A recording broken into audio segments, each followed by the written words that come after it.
I'm Alan Dale from Gale Force Winds. What a pleasure it is here. Day 2, DEFSEC Atlantic, sponsored by our good friends at Cisco. Love being in conversation with people that are doing very cool things. Peter McKay came over here. Peter's been on our show many times. Peter says, there's somebody you need to talk to. And when Peter McKay says that, we listen. Julie, why don't you introduce yourself? Tell us what you do. Yeah, thank you. My name's Julie Angus. I'm the CEO and co-founder of Open Ocean Robotics. So we're a BC-based company that produces uncrewed surface vehicles for security and environmental monitoring.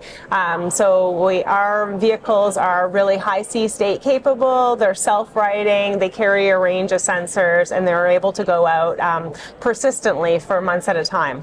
And so how big are these vessels? Let's get right to the technical details. How big are they? Yeah, they're about 3.5 meters in length. They weigh just over 100 kilograms. They are about the length of, an average kayak, okay, but a little beamier. And what kind of sensors are on board?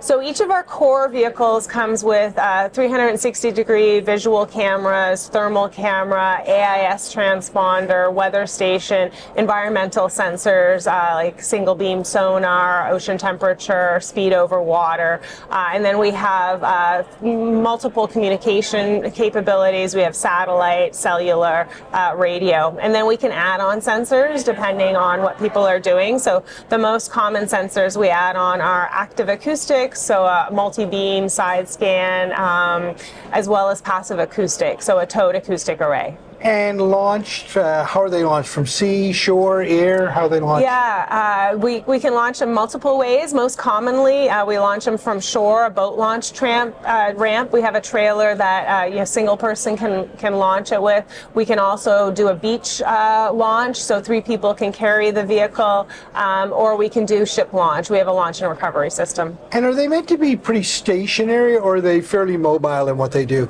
Yeah, good question. So they're meant for slow surveillance. So average speed is 2 knots. They can go up to 6 knots.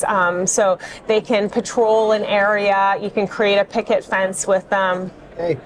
And Julie, who's your sort of ideal client for something like this? So we've been working largely in security. We've been doing a lot of work in illegal fishing enforcement, so working in marine protected areas. We've done some work with the U.S. Navy with Task Force 59 in Bahrain for maritime domain awareness, and we've done some work with other government agencies in Canada, like Department of Fisheries and our CMP. It sounds like an amazing product, Canadian product. All Canadians working on it. What a great solution.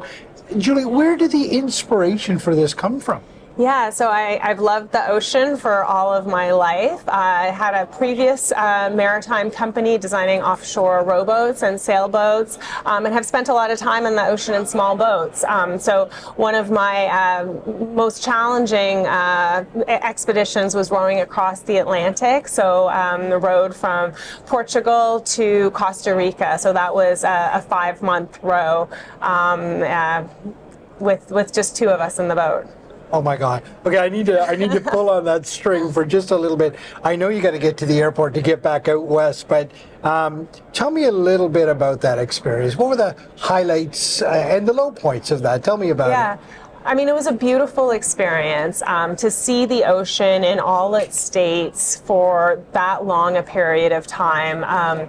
We had fish that followed our boat for months at a time. We saw whales and sharks and turtles. It was a lot of work. It was, 12 hours of rowing a day. We broke it up into 2-hour shifts, so you're not really even sleeping, a solid chunk of time. So I'd say that some of the challenges were just the duration, rowing for that long, the weather. It ended up being the worst hurricane season on record up to that point, and so we were hit by 2 out-of-season hurricanes. The first one, Hurricane Vince, was the most northern, most eastern hurricane ever recorded, and the second one that hit us was after hurricane season ended. So that was challenging. The first one was a Category 1 hurricane. It came directly over us. So, you're looking at 50-foot waves, and they're breaking waves. And it's the way the boat is designed, though. It's not like when you think of a typical rowboat that's a dory. It is designed for ocean rowing, so it is a self-righting boat. So during the worst of it, we were able to go inside that cabin and seal it and just ride it out. And that's basically all you can do. And this inspired you to create this company that has this incredible, the solution that you talked about was absolutely incredible. Has so many use cases for it, and the inspiration came from that. Yeah, absolutely. You know, one of the things that we really felt on that trip is just how big the ocean is, how hard it is to be out there, and how, as a result, nobody monitors it. We don't know what really goes on in the middle of the ocean. It's too expensive. We don't have the resources.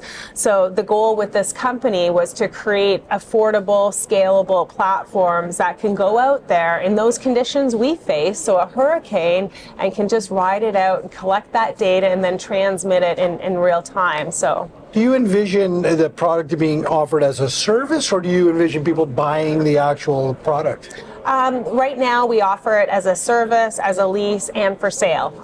So we have the vehicle, and then we have a software platform, Explorer View, that people can control the vehicle, see the data coming through, and then we offer training to allow them to be able to deploy it and control it safely. And where's it manufactured?